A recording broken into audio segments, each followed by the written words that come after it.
उत्तराखंड से इस वक्त की बड़ी खबर आपको बता दें। उत्तराखंड के सीएम पुष्कर सिंह धामी ने ऐलान किया है कि जनवरी 2025 से लागू होगा यूसीसी। आजादी के बाद यूसीसी लागू करने वाला पहला राज्य बनेगा उत्तराखंड। तो बड़ी और अहम खबर इस वक्त आपको बता रहे हैं कि उत्तराखंड में अब जल्द ही यूसीसी लागू किया जाएगा। जनवरी 2025 से यूसीसी लागू हो जाएगा। आजादी के बाद यूसीसी लागू करने वाला पहला राज्य बन जाएगा उत्तराखंड। तो यूनिफॉर्म सिविल कोड लागू होगा अब उत्तराखंड में। पुष्कर सिंह धामी ने इस बात का ऐलान कर दिया है। हालांकि यूसीसी को लेकर पिछले दिनों काफी मुखालफत भी हमने देखी, लेकिन पुष्कर सिंह धामी ने वहां की आवाम से वादा किया था कि वो जल्द ही इसे लागू करेंगे और उसी के मद्देनजर अब उन्होंने ये ऐलान कर दिया है कि जनवरी 2025 से यूसीसी लागू हो जाएगा और आजादी के बाद यूसीसी लागू करने वाला पहला राज्य बनेगा उत्तराखंड। यूसीसी लागू होने के बाद क्या कुछ बदलाव राज्य में होंगे, ये भी बहुत अहम होगा देखना, और किस तरीके से जब इसे लागू किया जाएगा तो क्या कुछ चीजें सामने आती हैं, क्या लोगों की मुखालफत हमें देखने को मिलती है इस पर, इसके लागू होने पे, ये भी बहुत अहम होगा क्योंकि इस पर सियासत भी पिछले दिनों पुरजोर तरीके से हमने देखी जब इस बात का ऐलान किया गया था पुष्कर सिंह धामी की तरफ से कि हम जल्द ही यूसीसी लेकर आने वाले हैं उत्तराखंड में। तो इस वक्त की बड़ी और अहम खबर आपको बता रहे हैं कि जनवरी 2025 से यूसीसी लागू हो जाएगा उत्तराखंड में। मुख्यमंत्री ने खुद इस बात का ऐलान करा है।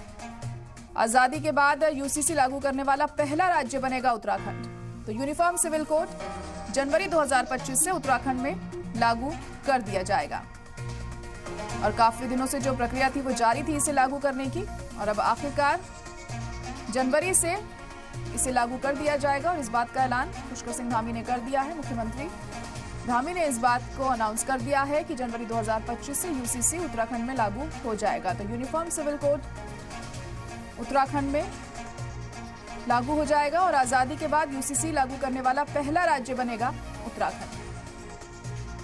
हालांकि यूसीसी को लेकर ऑपोजिशन की तरफ से लगातार सवाल उठाए जाते रहे हैं कि इसे लागू नहीं किया जाना चाहिए, लेकिन अब जब उत्तराखंड में इसे लागू किया जाता है और उसके बाद क्या कुछ बदलाव होते हैं, क्या कुछ नियम और कायदों में तब्दीली हमें देखने को मिलती है आने वाले वक्त के साथ और लोग उससे कितने मुतमईन रहते हैं, ये भी अहम होगा देखना।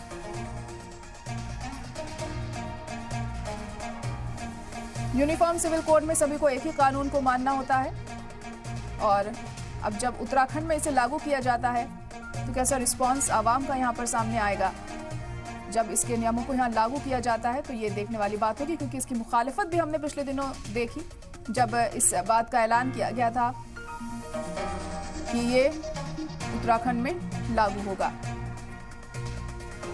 तो पहला राज्य उत्तराखंड बन जाएगा यूनिफॉर्म सिविल कोड लागू करने वाला। आजादी के बाद जनवरी 2025 से यूसीसी उत्तराखंड में शुरू हो जाएगा और उसी के हिसाब से तमाम नियम और कायदे होंगे, यूसीसी के अकॉर्डिंग ही होंगे। और हमारे नुमाइंदे सुरेंद्र सिंह इस वक्त देहरादून से जुड़ चुके हैं। सुरेंद्र, तो यूनिफॉर्म सिविल कोड लागू हो जाएगा जनवरी से, क्या कुछ जानकारी इसको लेकर मिल पा रही है अभी? देखिए, बिल्कुल जनवरी में लागू करने की प्लानिंग है। मुख्यमंत्री पुष्कर धामी ने इसकी जानकारी दी थी। जनवरी में तारीख क्या होगी इसका अभी जानकारी नहीं है, लेकिन उससे पहले मुख्यमंत्री ने कहा है कि तमाम जो अधिकारी हैं वो इसकी ट्रेनिंग कर लें, क्योंकि सबसे ज्यादा जो रेवेन्यू एरिया है वहां पटवारी और जो पुलिस एरिया है, रेगुलर पुलिसिंग जहां होती है वहां सब इंस्पेक्टर, ये इसके ज्यूरिडिक्शन को सबसे पहले देखेंगे और इसके तमाम जो कानून की लीगलिटीज हैं उसको सबसे पहले ये लोग देखेंगे। तो इसलिए इनका ट्रेनिंग करना जरूरी है, इसलिए इन पर फोकस किया गया कि इनको पूरे कानून की जानकारी होनी चाहिए, क्योंकि सबसे पहले जब केसेस इनके पास आएंगे तो इनको अगर प्रॉपर जानकारी रहेगी तो ये बेहतर तरीके से काम कर पाएंगे। इस पर फोकस किया है और मुख्यमंत्री ने कहा है जो भी तैयारियां बाकी हैं वो तैयारियां पूरी कर लीजिए, क्योंकि जनवरी में वो पहले भी कह चुके हैं हम जनवरी 2025 में इसे लागू करने जा रहे हैं। जी सुरेंद्र, पहले भी हमने देखा था मुखालफत इसकी हो रही थी जब शुरुआत की गई थी, इसको लागू करने की बात सामने आ रही थी, ये मुद्दा उठाया गया था। तो अब एक बार जब ये लागू होगा तो फिर भी क्या लोगों में मुखालफत हमें देखने को मिल सकती है? देखिए, उत्तराखंड में तो मुखालफत बहुत ज्यादा नहीं हुई थी और न ज्यादा विरोध था। हमने मुस्लिम पक्ष के लोगों से भी पूछा था तो उन्होंने कहा था कि एक बार सामने आ जाए तो चीजों को देखेंगे और बहुत ज्यादा प्रतिक्रिया नहीं थी। देखिए, लेकिन कई चीजें ऐसी हैं जो मुस्लिम पक्ष की महिलाओं के भी हक में है। इसमें सीधे तौर पर यह कहा गया है कि मुस्लिम पक्ष हो, पारसी हो, सिख हो, बेटी का संपत्ति में उतना ही हक होगा जितना बेटों का होता है। और इसके अलावा चाहे गोद लेने का नियम हो, चाहे वारिसान बनाने का नियम हो, चाहे तलाक का नियम हो, चाहे शादी का नियम हो, सारे नियम सबके लिए एक होंगे। तो महिलाओं में तो इसमें खुशी थी कि कहीं ना कहीं एक रूपता लाने की कोशिश है और उनको अधिकार मिलेंगे। दूसरी बड़ी बात यह है, राजनीतिक पार्टियों का जरूर विरोध है। उनका ये कहना है कि चुनाव के मद्देनजर फैसले लिए जा रहे हैं, चुनाव से कहीं ना कहीं वोटर को प्रभावित करने के फैसले हैं, लेकिन अभी तक एक बड़ा विरोध जो कहते हैं वो उत्तराखंड में हमने नहीं देखा। हो सकता है सियासी तौर पे इसका विरोध आपको दिखाई दे, लेकिन अभी पब्लिक की ओर से विरोध तो उत्तराखंड में नजर नहीं आ रहा। जी बिल्कुल, ऑपोजिशन की तरफ से एक मुद्दे के तौर पर जरूर इसे देखा जा सकता है आने वाले दिनों में। सुरेंद्र, तो क्या कुछ आगे का प्रोसेस इसका बचा हुआ है इसे लागू करने को लेकर, और किस तारीख तक ये लागू हो सकता है, क्या माना जा रहा है?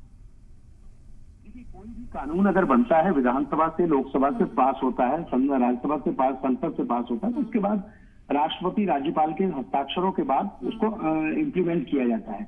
लेकिन बहुत जरूरी होता है कि जब आप संविधान में बदलाव करते हैं, और दूसरी बड़ी बात कि जब इस तरह के कानून आते हैं तो आपको प्रॉपर ट्रेनिंग सबको देनी होती है। जैसे ही ये कानून राष्ट्रपति के हस्ताक्षरों के बाद पास हुआ था, लागू हुआ था, तो उसके बाद इसकी एक रूल्स मैनुअल कमेटी बनाई गई कि किस तरह से इसके रूल, इसके नियम कायदे होंगे और कैसे उनको लागू किया जाएगा। तो उस पर काम पूरा होने के बाद उस टीम ने अपना ड्राफ्ट पीएम को सौंपा, ड्राफ्ट छपकर आ चुका है। अब ड्राफ्ट को लेकर तमाम जो लोग हैं, मैंने पहले भी कहा, पटवारी हैं, सब इंस्पेक्टर हैं, वकील हैं, इन सबको उसकी ट्रेनिंग दी जा रही है, क्योंकि कोई भी आदमी जो इसके तहत मुकदमा दर्ज कराएगा या इसके तहत पीड़ित होगा तो वो सबसे पहले इन्हीं लोगों के पास आएगा और इनको उसकी प्रॉपर जानकारी होनी चाहिए, और इसीलिए ट्रेनिंग का काम चल रहा है। इसकी बाकायदा एक वेबसाइट लॉन्च की जाएगी जिससे लोगों को जानकारी मिल पाएगी या लोग अपनी शिकायत दर्ज करा पाएंगे। तो ये सारी चीजों पर काम लगभग पूरा हो चुका है और जनवरी 2025 में आप देखेंगे कि उत्तराखंड में इसे लागू किया जाएगा, क्योंकि बीजेपी, देखिए खुद गृह मंत्री ने संसद में बोला है